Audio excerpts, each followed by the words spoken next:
They say the scariest stories aren't found in horror movies. They're buried in police files. Think about it. Behind every cozy neighborhood, every quiet cul-de-sac, there could be a secret darker than any nightmare. A missing mother whose body was never found. A father who smiled on TV while his family lay hidden in oil tanks. A student who studied criminal psychology while secretly planning the perfect murder. These aren't urban legends. They're real. They're recent.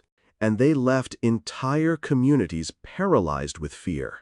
Tonight, we're counting down 7 of the most chilling true crime stories of the decade. Some solved, some still open, all of them disturbing. And I can promise you this, once you start listening, you won't be able to stop. It began in May of 2019 in Connecticut with the disappearance of Jennifer Dulas. A mother of 5, she dropped her children off at school like any other morning. Hours later, her SUV was found abandoned, but Jennifer herself had simply vanished. At first, it seemed like a missing persons case, but the deeper investigators dug, the stranger it became. Surveillance footage showed her estranged husband, Fotis Dulos, and his girlfriend dumping garbage bags around Hartford. When police recovered the bags, inside were blood-stained sponges, clothing, and evidence linked back to Jennifer. The suburban dream unraveled into a nightmare of domestic betrayal.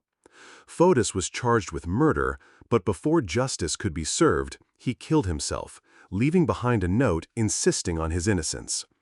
Jennifer's body has never been found. For her family, the most haunting part is not knowing what really happened in those final hours. A mystery with no body, no closure, and no chance of answers from the one man who might have told the truth. A year before, in Colorado, another case shocked the world, the Watts family murders. On the surface, Chris and Shanann Watts were the picture of American suburbia, a young couple with 2 daughters, Bella and Celeste, and a baby boy on the way. Their lives looked perfect on social media, smiling family photos, holiday greetings, moments of domestic bliss. But behind those smiles was a man planning something unthinkable. In August of 2018, Chris strangled his pregnant wife, then smothered his daughters, hiding their bodies at his worksite. His motive? To start fresh with another woman. What made this crime especially chilling wasn't just the act itself, it was his performance afterward. Standing in front of television cameras, pretending to be the desperate husband and father, begging for his family's return, all while knowing exactly where their bodies were. When the truth finally surfaced, it revealed a betrayal so cold it left even seasoned detectives shaken. Evil, it turned out, could wear the mask of an ordinary father next door. But sometimes, evil doesn't hide in families, it thrives in spectacle. Luca Magnotta, a Canadian model with a hunger for fame, first surfaced online in videos so disturbing they sparked a digital manhunt. He began with animal cruelty, taunting internet sleuths who tried to track him. They warned he would escalate. They were right. In 2012, Magnotta murdered international student Jun Lin, filmed the killing, dismembered the body, and mailed pieces to political parties and schools. Then he fled across Europe. His narcissism was his undoing. He was finally caught in Berlin in an internet cafe, searching for news about himself. The horror of his crime, amplified by the way he flaunted it, became one of the most infamous cases of the decade.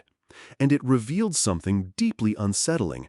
In the age of the internet, murder can become performance, and killers can crave not just the act, but the audience.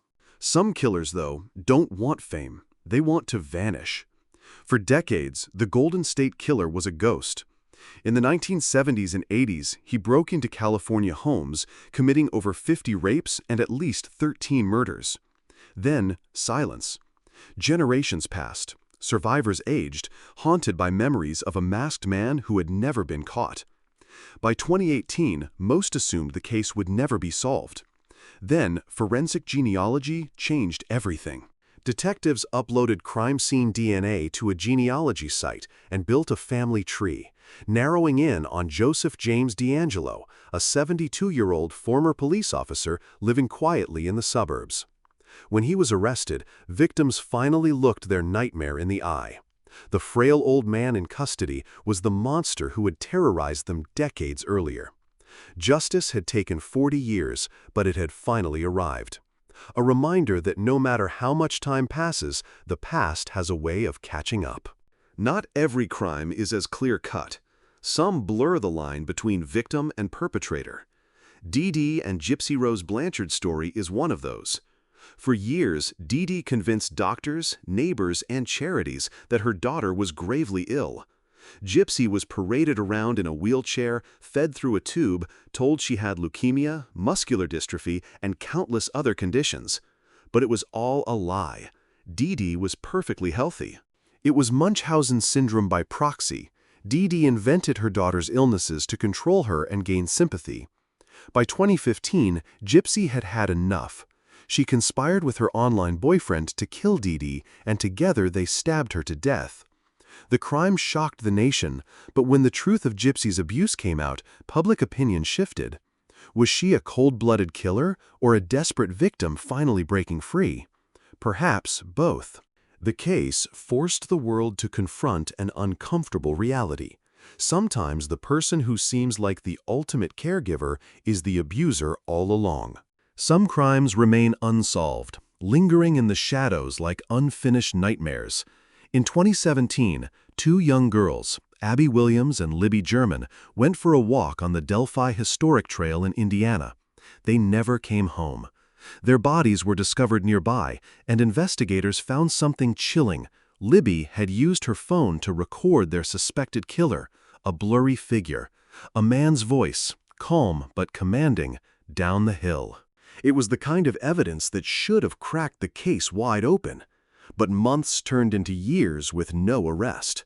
The town of Delphi lived in fear, knowing the killer might be someone they passed in the grocery store, someone living right among them. Finally, in 2022, a suspect was arrested. But the answers, the how, the why, the truth behind that voice remain locked away in court files. The case is still unfolding, and the mystery still gnaws at anyone who's followed it. And then, one of the most chilling crimes of recent years, the murders at the University of Idaho. It was November 2022, in the quiet town of Moscow, Idaho, when 4 college students were brutally stabbed to death in their off-campus home. The news shattered the community. Students carried pepper spray, barricaded their doors, and rumors spread like wildfire. Who could commit such an attack? Weeks passed with no answers. Then, the arrest. Brian Kohberger, a criminology PhD student, accused of studying the psychology of killers while planning his own crime. The thought that the suspect had been researching how criminals think, possibly using that knowledge to evade capture, sent shivers across the country. It was a case that felt ripped from a thriller novel, but it was horrifyingly real. And there it is, 7 crimes that defined a decade. Cases of betrayal, mystery, cruelty, and horror. Each one a reminder that the true monsters of our time don't lurk under beds or in horror films. They live in ordinary houses. They shop at the same grocery stores. They wave at neighbors from across the street. Evil doesn't always look like evil until it's too late. So now the question is, which story disturbed you the most? Tell me in the comments. And if these stories kept you looking over your shoulder, don't forget to subscribe for more journeys into the shadows, where the truth is always stranger and scarier than fiction. Until next time, stay safe.